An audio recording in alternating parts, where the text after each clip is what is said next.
To modify an assignment in Canvas with differentiated release conditions, the first thing you want to do is click on the Assignments tab to the left of your screen, and then click on the assignment that you would like to differentiate. Click on Edit. Scroll down to Assign, and then click Add. You first want to choose who you want to assign it to, and click on that name, and then you want to extend the due date out at least 1 week from the due date of the other students. Click Save.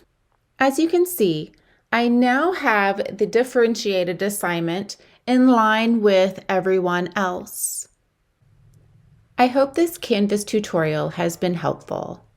Thank you so much, and have a wonderful day.